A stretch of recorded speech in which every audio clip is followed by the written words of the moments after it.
Saludos, pueblo dominicano.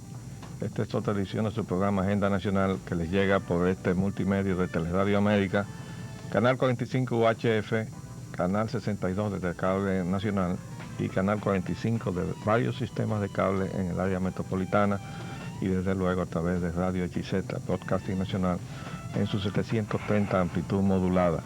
Les habla Leopoldo Espaillat Danita y contamos como siempre con la colaboración y ayuda de nuestro amigo el licenciado Roger Orlando Piña, aquí desde el escenario que tenemos detrás del despacho del señor presidente de la República. Buenos días, Roger. Muy buenos días, Leopoldo, buenos días. Adelante con nuestra agenda de hoy. Los acontecimientos siguen allá en Afganistán, sí, intensificándose. Tenemos que decir que la salud del profesor Bosch de una manera asombrosa ha mejorado. Lo sacaron de su cuidado intensivo a una habitación normal. Esperamos que ese proceso prosiga. Ese milagro, porque ha sido un milagro. Pensábamos que ya de ahí no saldría vivo, pero Dios ha querido que así sea. Ojalá que complete su obra. Nos alegramos mucho. Pues bien, sí, como tú decías, el panorama mundial está marcado por la, digamos que es un despliegue en represalia al atentado que se hizo contra los Estados Unidos el martes 11 de septiembre. De acuerdo a una información que trae el periódico, parece que hay una tercera oleada en lo que son... Era de esperarse, ¿eh?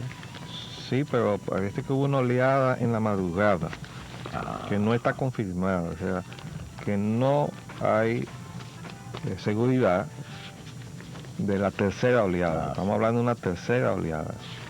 Dice aquí, Estados Unidos realiza tercera ronda de bombardeos. El Pentágono no confirmó ni desmintió la información, en tanto que las imágenes recibidas en Washington son confusas y contradictorias. En esta primera plana del periódico Hoy de hoy, que trae esta misma información, está también Nueva York, ciudad blindada. Roger, eso se refiere a las medidas de precaución que se han tomado. Precaución, ¿no? Y seguridad que se han tomado en todo Nueva York. Pero en todos se ha hecho extensiva prácticamente a todos los Estados Unidos. Ayer vi que había una alarma también en Los Ángeles. Bueno, el asunto es que la alarma ahora está en la Florida. También sobre el caso. Porque ha surgido un segundo caso del virus de Anthrax. En el mismo sitio de trabajo, o sea, un compañero de trabajo de la persona que murió hace unos días, le detectaron en las fosas nasales ese mismo virus, y eso entonces ha determinado que cierren provisionalmente las instalaciones del sitio de trabajo donde este señor laboraba, donde ambos laboraban, en tanto y en cuanto el Departamento de Salud de los Estados Unidos hace una investigación, y me imagino que otros departamentos muy especializados del gobierno de los Estados Unidos hacen una investigación de qué es lo que está pasando. Mientras tanto, la gente está preocupada, ¿no? Con razón. Sí, se le han hecho obligatorias las pruebas a todo el que trabajaba en ese local, en ese establecimiento. Y están las filas ahí en las oficinas que el CDC, el Center for Disease Control de los Estados Unidos, que es la autoridad, el Centro Científico de Investigación de Enfermedades Contagiosas. Aquí está la foto de la congregación de empleados frente del Departamento de Salud en los Estados Unidos, en la Florida. Eso es en Palm Beach. West Palm Beach, sí. ¿Verdad? Entonces, esto es preocupante. Ojalá que no resulte ser más que una coincidencia, pero de ser coincidencia es una coincidencia también alarmante desde el punto de vista de salud, porque el anthrax no es una bobería. Y eso de que de repente aparezcan dos contaminados en el mismo sitio de trabajo y que uno muera, al otro le están poniendo antibióticos y me imagino que a todos los demás como medida de precaución también. El Papa Juan Pablo II ya expresó su angustia y preocupación por el delicado momento que vive la humanidad. Yo quiero decir que esta información que trae otros de los medios en primera plana, de que Estados Unidos contempla ampliar bombardeos a otros países. Muy preocupante. Oigan esto. Dice, el mundo islámico reacciona contra los ataques con misiles a Afganistán. Hay varias expresiones de preocupación que vienen desde el día de ayer en la prensa de la tarde. Y ya habíamos explicado aquí que Estados Unidos tiene que manejar con mucho cuidado todo lo que concierne a esta situación que se está viviendo, porque no puede agredir ni a los árabes en general, ni a los musulmanes en general, ni en ninguna secta, por fanática que parezca, si esto no ha sido motivado por alguna acción de agresión hacia los Estados Unidos, como fue el caso del atentado al World Trade Center y al Pentágono. Pero habíamos dicho desde el primer día que los Estados Unidos estaban obligados a buscar la verdad, que no podían de ninguna manera fabricar la verdad, es decir, acomodarla a que, por ejemplo, el pueblo norteamericano no resistiría la situación de que ese atentado horrible no hubiera tenido, como dije, una agresión externa, sino alguna de las facciones de milicias en que se ha proliferado la oposición interna en los Estados Unidos. Eso sería una situación sumamente grave y muchas veces peor que la de poder establecer que el responsable de la agresión vino o fue inspirado desde fuera.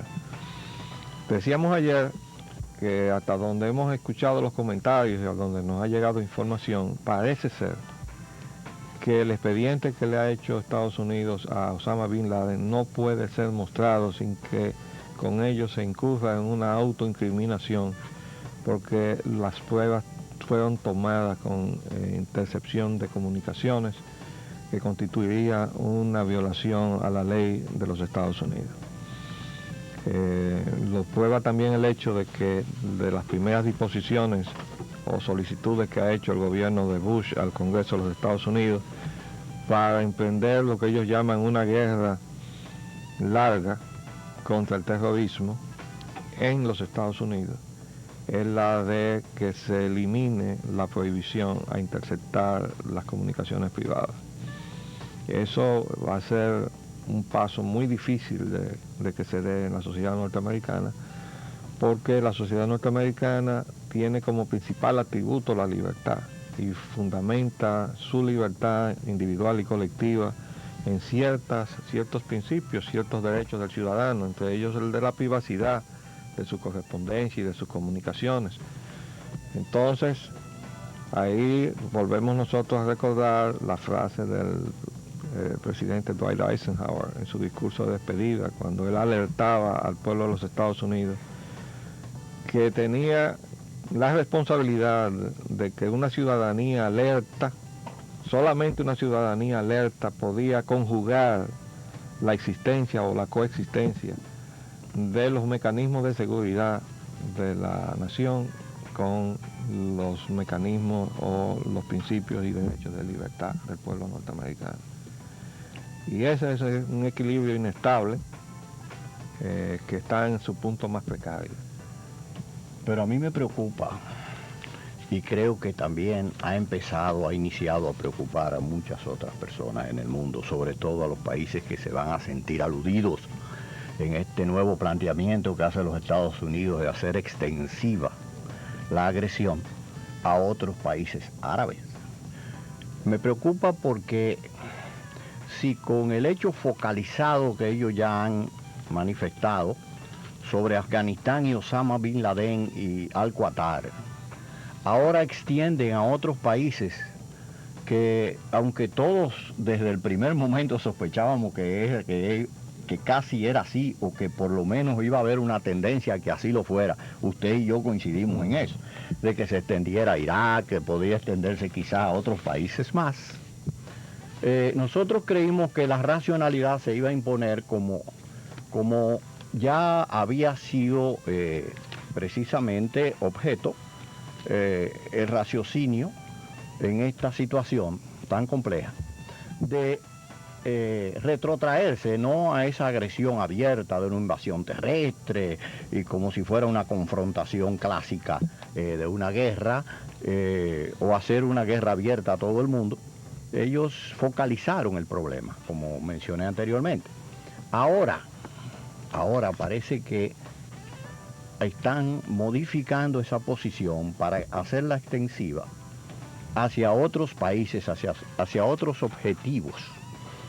De hecho, me ha causado extrañeza que en la coalición anterior que se articuló para atacar a Irak, para confrontar la agresión de Irak en Kuwait, Siria fue uno de los aliados de los Estados Unidos y Libia no lo era. Hoy en día Libia se manifiesta apoyando a los Estados Unidos en su acción, como ellos describen, de defensa contra el terrorismo, mientras que Siria se mantiene retrotraída de una opinión muy abierta, y ahora los Estados Unidos la incluye dentro del listado de países que están señalados como países que albergan el terrorismo y que pueden potenciar una agresión hacia los Estados Unidos. Si hoy en día, aún habiendo focalizado el acontecimiento de la acción militar en el escenario que todos conocemos, las manifestaciones ya se están poniendo en evidencia con una intensidad tremenda en el mismo Pakistán, que es el país que más apoyo y más base de sustentación le ha dado a estas operaciones.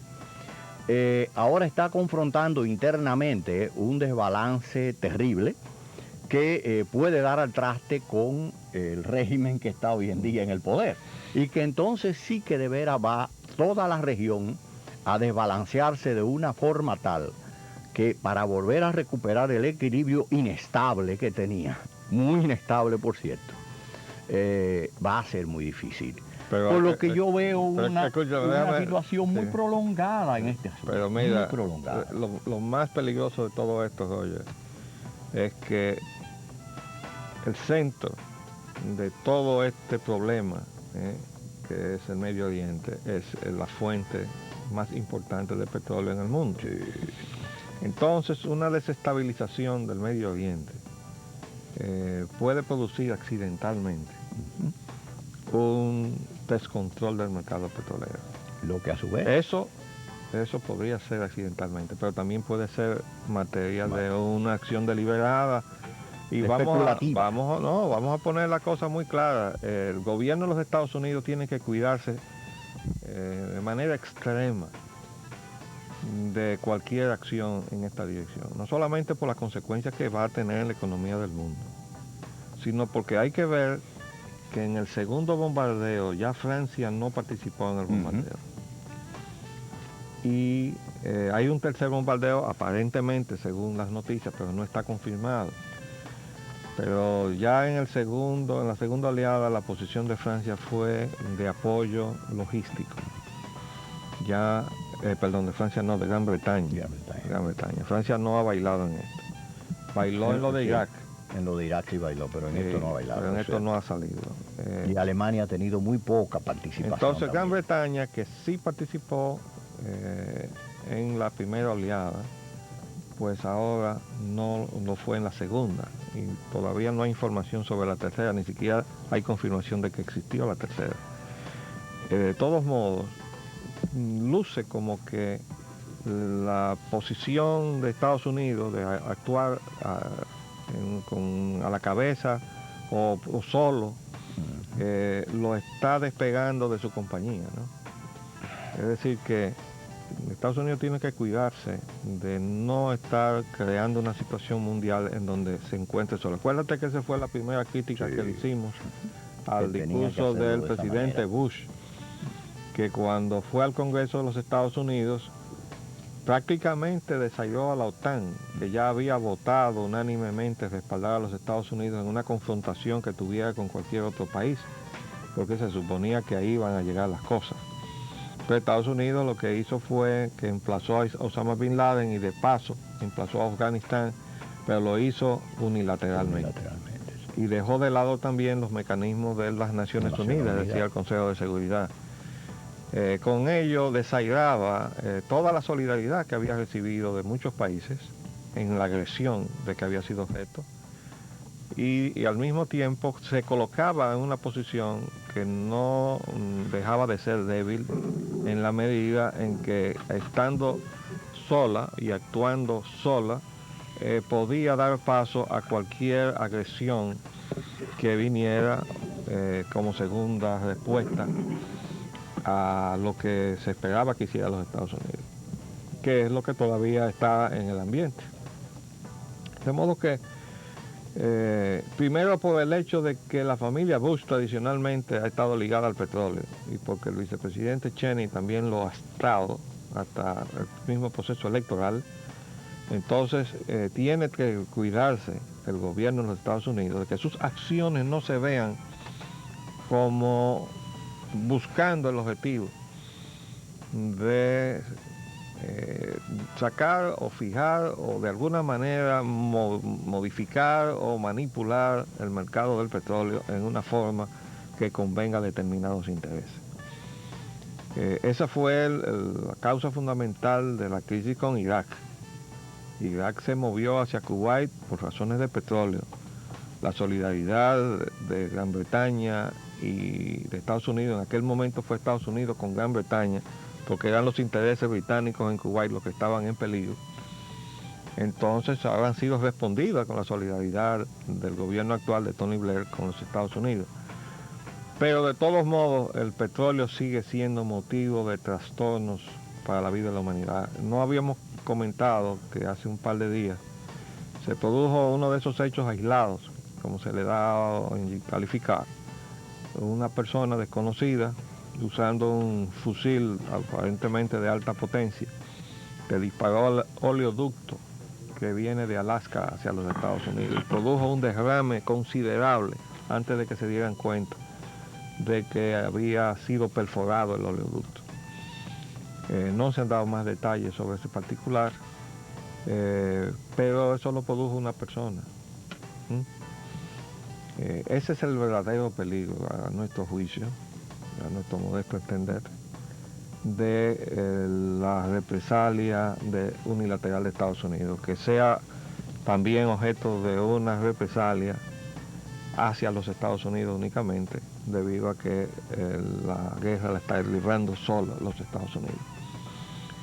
Y si los motivos de la guerra no son del todo claros, va a irse quedando cada vez más solo. Es decir, hubo que hacer un esfuerzo, y yo creo que lo encabezó de manera muy diligente y hábil el secretario de Estado, que es nada menos que un ex militar, el general Colin Powell, que fue el jefe de la Junta de Estado Mayor General Conjunto de los Estados Unidos durante la guerra de la tormenta del desierto.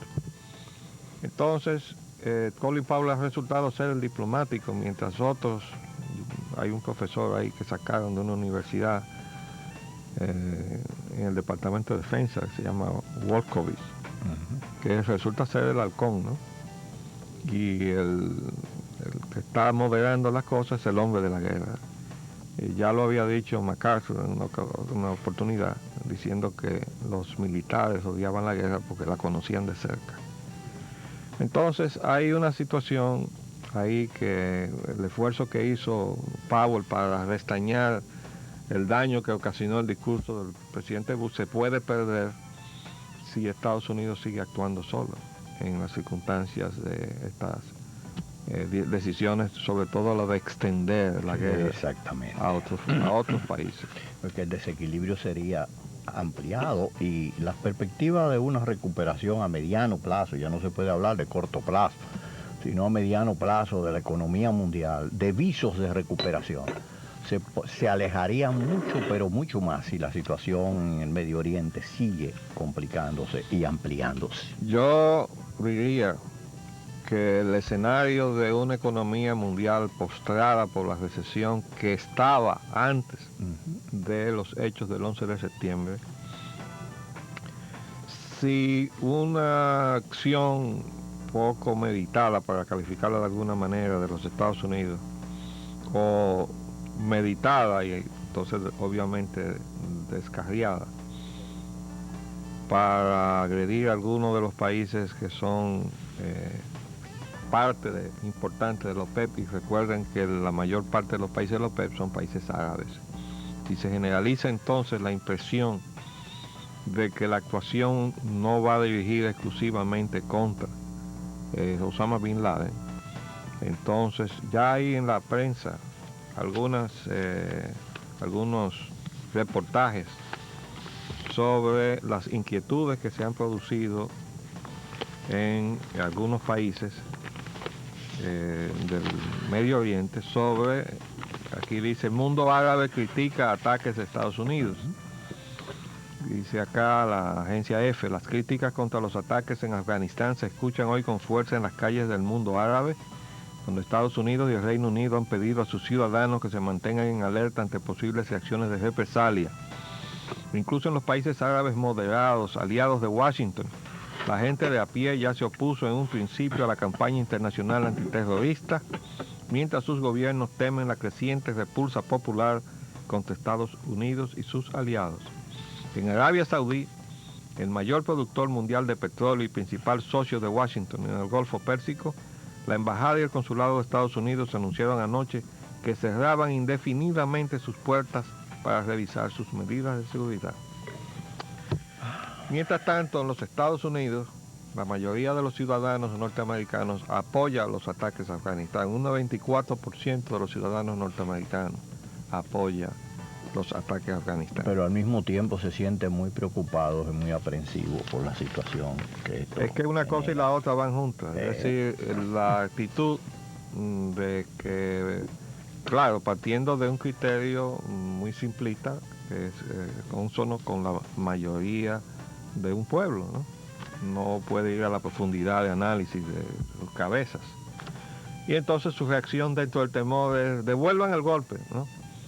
Pero el asunto es que el golpe hay que saberlo devolver. En primer lugar, usted tiene que saber a quién se le devuelve, usted tener bien fundado que ese fue el responsable, y además hacerlo de una manera que el otro no le pueda volver a responder. Esa es la parte delicada. De todos modos, hay que pedirle a Dios que esto, y orar junto con el Papa, que ya expresó su preocupación con mucha razón de que el mundo esté pisando una situación sumamente peligrosa. Yo no creo que en el país se estén percatando, ni siquiera en el gobierno, del riesgo que está corriendo el mundo. Nosotros aquí estamos muy entretenidos, incluso con la politiquería pequeña, ¿no? De las aspiraciones de fulano y de perencejo, y todos esos líos internos en los partidos. La micropolítica. O entre los partidos unos y otros, o entre los partidos y el gobierno.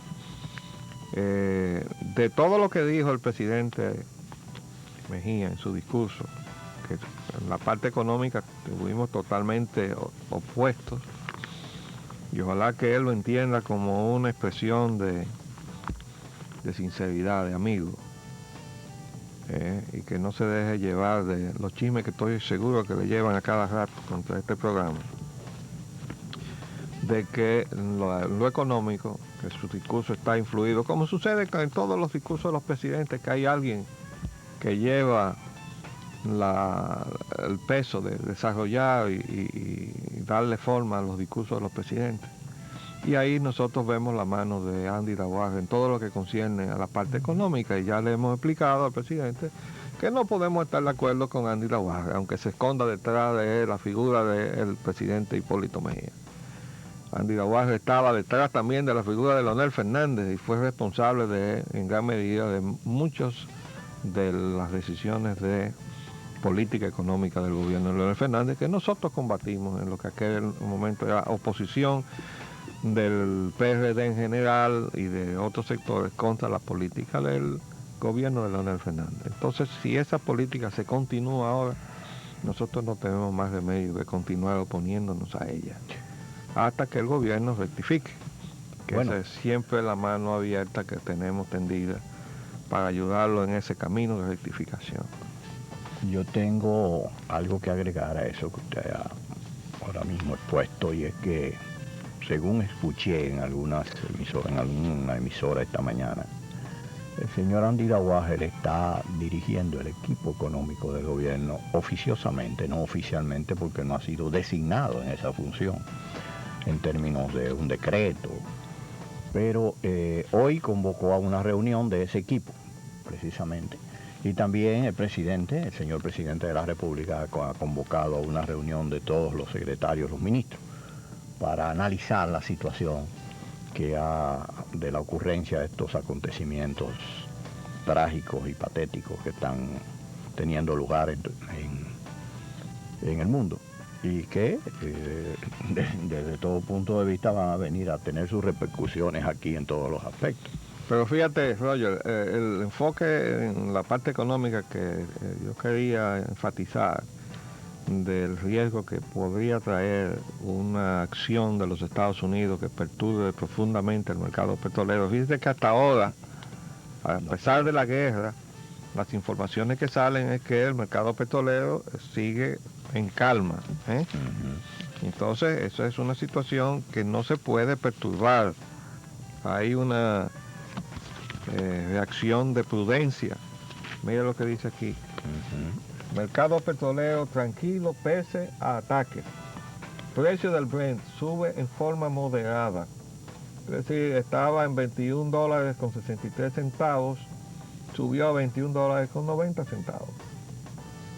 Y eso, Nueva York, el barril de referencia en Estados Unidos, que es el West Texas Intermediate, para entrega en noviembre terminó con una caída de 24 centavos a $22.39. O sea, el nivel del petróleo, a pesar de todo lo que ha sucedido, ha estado totalmente estable, pero yo le pronostiqué a ustedes que caería.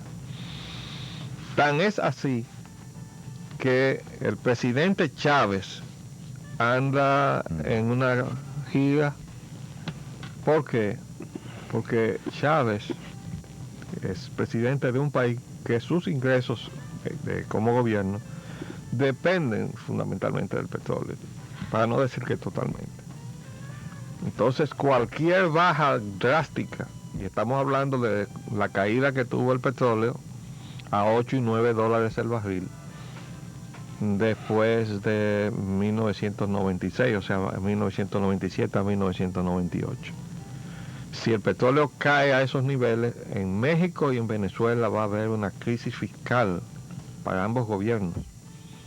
Y anticipándose a eso fue que Venezuela fijó esa franja donde ellos decían este es un precio tolerable para las economías menos pudientes, y en la medida en que esté entre los 22 y los $27 el barril, para nosotros nos conformamos con eso. O sea, ellos no querían pasar de ahí, mientras que hay otros agentes del mercado. Y recuerden que les hemos explicado que hay un cartel de transnacionales del petróleo que se coloca de frente a la OPEP, y que a nuestro juicio fueron los que ocasionaron esta recesión en los Estados Unidos, precisamente creando un alza artificial del precio del petróleo. ¿Cómo lo hicieron? Acaparando el petróleo que la OPEP ponía en el mercado. En el medio de una situación en donde se le exigía aumentar la producción a la OPEP aumentaba la producción y el precio del petróleo no bajaba. Eso mostraba claramente que se estaba acaparando, se estaba acumulando y depositando fuera del territorio del principal mercado que se llama los Estados Unidos de América. Vamos a hacer un paréntesis y volvemos después de cumplir con compromisos comerciales.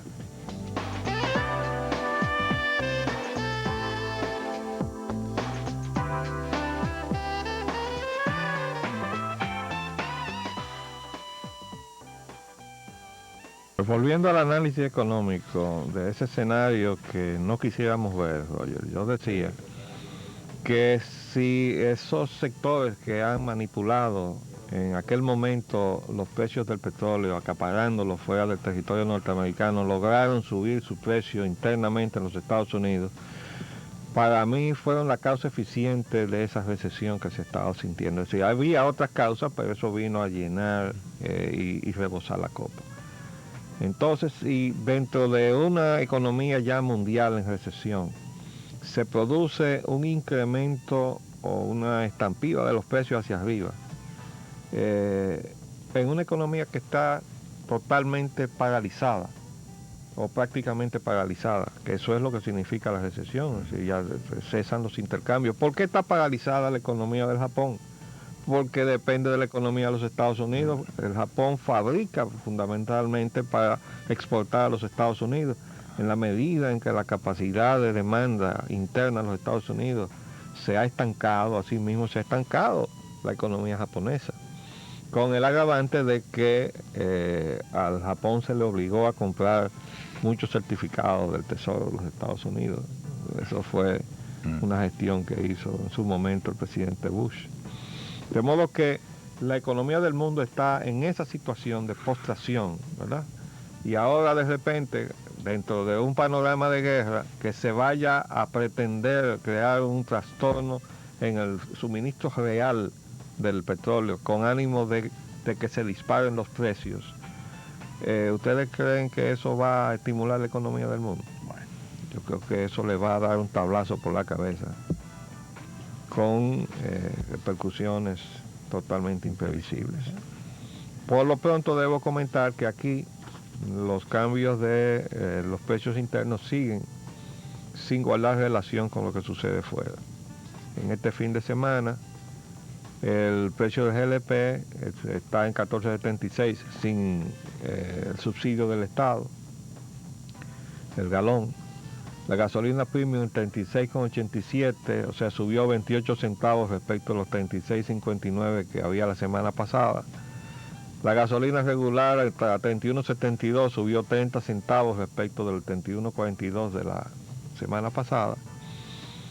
Y el gasoil regular bajó 42 centavos a 20,14 el galón de los 20,56 de la semana pasada. Eso no tiene ningún sentido. No es posible que suban los precios de una cosa y bajen los precios de otra. Eso es totalmente caprichoso, megalonario. Eso no tiene ninguna base fundamentada en la realidad de los costos. Y eso es lo que le hemos dicho al secretario de Industria y Comercio en la reunión que sostuvimos y de la cual ya le dimos a ustedes informe. Le instamos a que solicitara información fidedigna, idónea, de la realidad que hay detrás de todos esos precios que le suministran a la Secretaría y que hasta ahora no han sido cuestionados.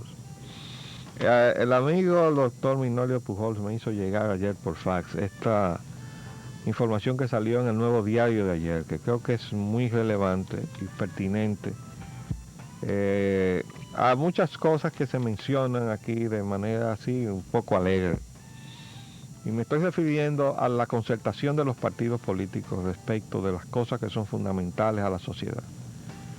En México se ha producido un acuerdo del gobierno mexicano y el partido de gobierno con los otros partidos registrados de acuerdo con la ley para alcanzar lo que se puede llamar, dice, un acuerdo de política nacional, que de hecho ellos llaman, dice, Fox confía al presidente en que este acuerdo, al que considera histórico, establecerá los temas principales de la agenda nacional.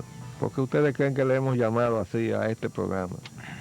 Porque perseguimos orientar a la población sobre los aspectos no visibles o no entendibles fácilmente de todo lo que es el acontecer nacional, pero donde está en juego la suerte y el futuro de toda la población dominicana, la generación actual y de las porvenir.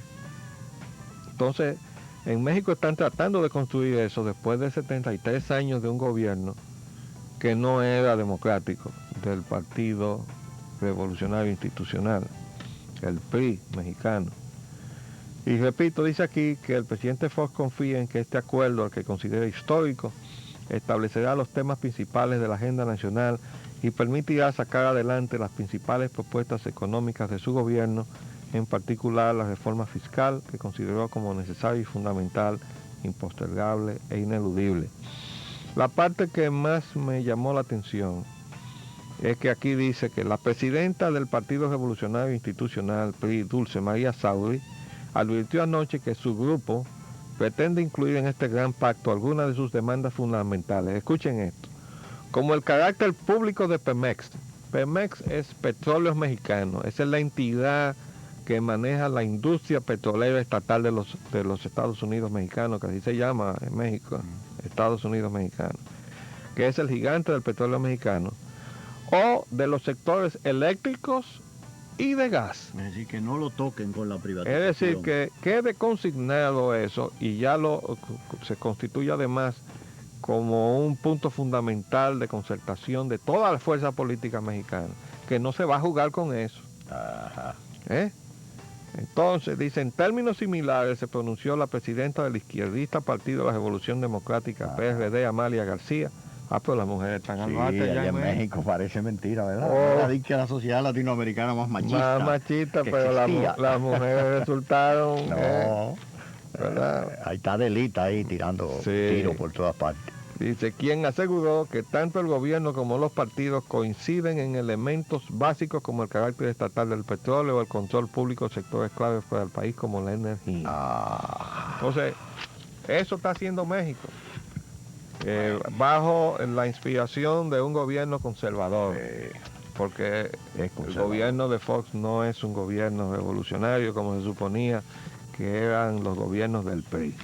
Sí, pero iba a ser muy doloroso que México permitiese que después de aquel acto de nacionalismo puro y verdadero de don Lázaro Cárdenas en su presidencia, tomara el sector petrolero, la industria petrolera, la nacionalizara y la hiciera mexicana exclusivamente. Bueno, y entonces se volviera hoy a dar el paso hacia atrás, a aquella medida de... Debemos tener presente que dentro del PRI y a lo largo de sus 73 años, pero al final ya de su mandato, le metieron una cabeza, un caballo de Troya, ¿no? Varios, uno detrás del otro. Sí, un caballo de Troya, no, porque el caballo estaba lleno de gente. Estaba lleno de gente, y comenzó a votar gente. Y todos graduados en Harvard, ¿no? Sí. Entonces el primer presidente que pasó del Ministerio de Hacienda a presidente de la República fue Miguel de la Madrid. Ese fue un error de López Portillo, porque López Portillo fue el último presidente de la línea nacionalista del PRI. Que después le hicieron un expediente grandísimo de cosas que sucedieron en su gobierno, pero eso pasó a lo largo de todos los presidentes mexicanos. Y allí el PRI montaba una especie de teatro cada vez que salía un mandato, agarraba 3 o 4 como víctimas propiciatorias y los escarmentaba, mientras los principales iban al exilio dorado, incluyendo al presidente saliente. Que la práctica mexicana era que tan pronto tomaba posesión un nuevo presidente, el anterior se tenía que ir del país y volver ya en el último año del sexenio del presidente que él mismo había cogido, para que lo dejara gobernar, lo que no dejaba de tener cierta sabiduría, ¿no? De todos modos, así fue que se mantuvo el PRI en el gobierno 73 años, pero al final le metieron la gente de Harvard. Y entonces detrás de Miguel de la Madrid y sus 6 años vino Carlos Salinas de Gortari con sus 6 años. Esos 12 años consecutivos coincidieron con los 8 años de Reagan y los 4 años de Bush. Y entre esos 12 años en Estados Unidos y los 12 años en México, de esos mandatos, montaron el modelo de la maquila que está en la frontera de México y Estados Unidos, pero del lado mexicano, no está del lado norteamericano. Eso representó que una enorme cantidad de actividades industriales de Estados Unidos salió de Estados Unidos y pasó al territorio mexicano a buscar la mano de obra hambriada de los mexicanos, que ese era el rol y el designio que se le había dado a los mexicanos en ese esquema. ¿Qué pasa? Que ya dentro de esa situación admitida, los mexicanos decían, bueno, pues aquí está esta mercancía y nosotros la llevamos en nuestros camiones hasta la frontera, y Estados Unidos le obligaba a dejar la mercancía en la frontera y ahí lo tomaban los transportes norteamericanos en territorio norteamericano.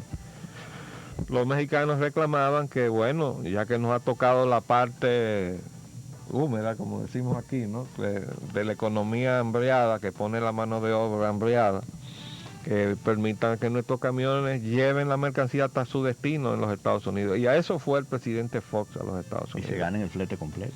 Y no lo logró.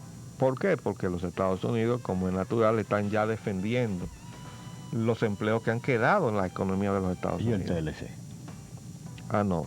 El TLC, dijo John Sweeney, el presidente de la FLCIO, que adiós y que te vaya bien. Ahí no hay TLC, no me apliquen ahí. Y no me hablen de TLC y no me hablen de ALCA, que ya hemos dicho que el único ALCA que se va a ver en 2005. Pero hay algo que se pierde el en la ALCA historia, Celser.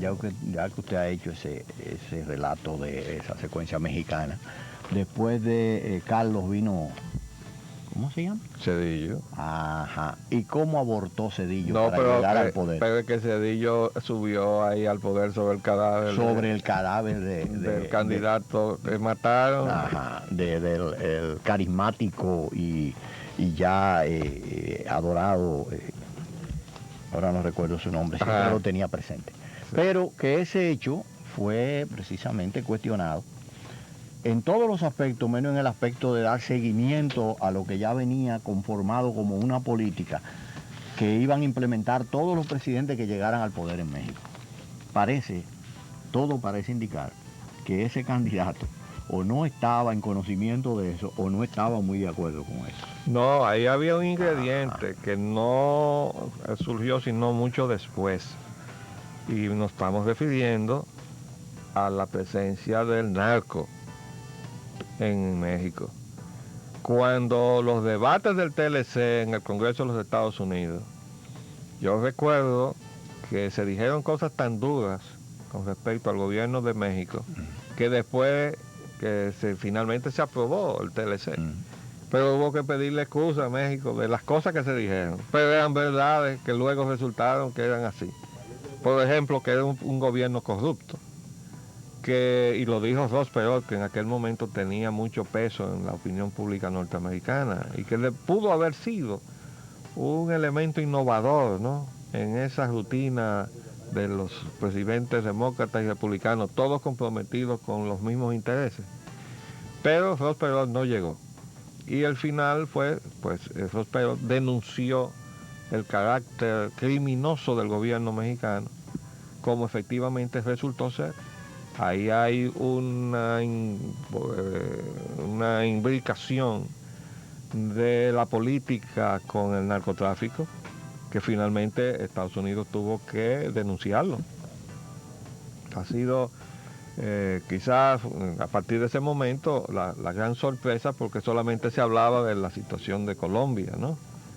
Pero el revelarse de repente que todo el gobierno mexicano estaba metido en la mano del presidente, nada menos, sí, Salinas de Gortari, sí, era uno de los elementos de enlace con la estructura mafiosa de la droga. Sí hubo gran parte de eso, pero también hay otro elemento. Cedillo era el director de campaña de ese candidato, que era el candidato escogido por el PRI.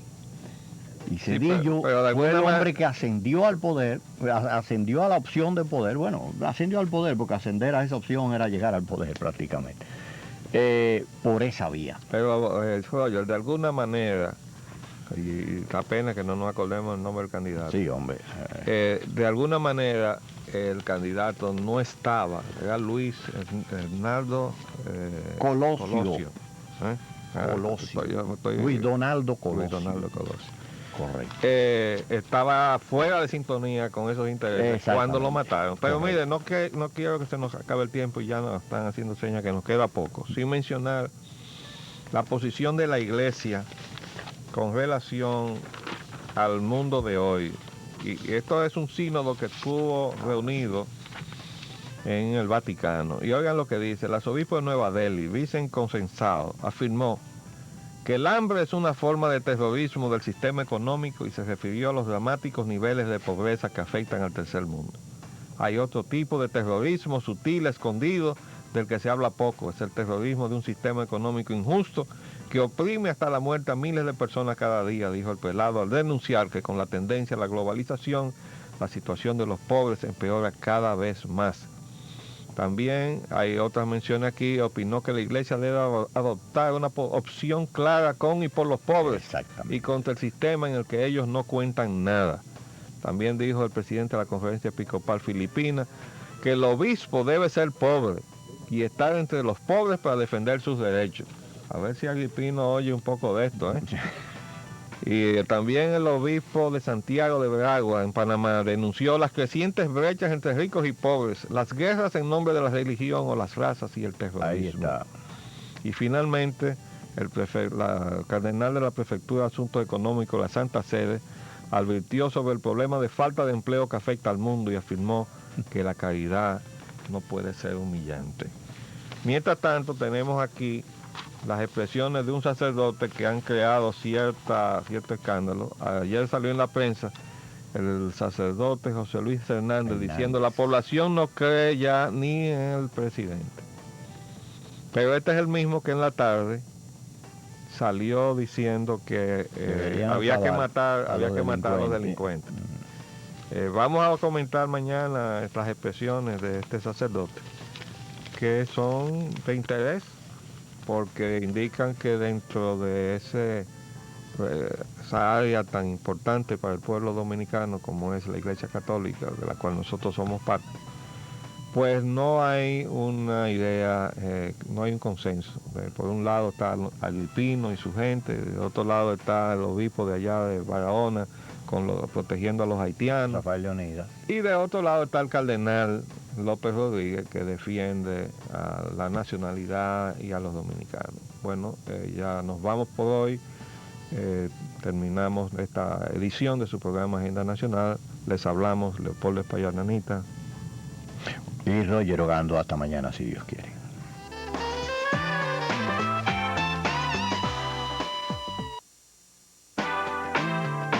De lunes a viernes, de 11 a 12 meridiano, Agenda Nacional por Multimedio, Teleradio América, 7 medios diferentes y un solo mensaje.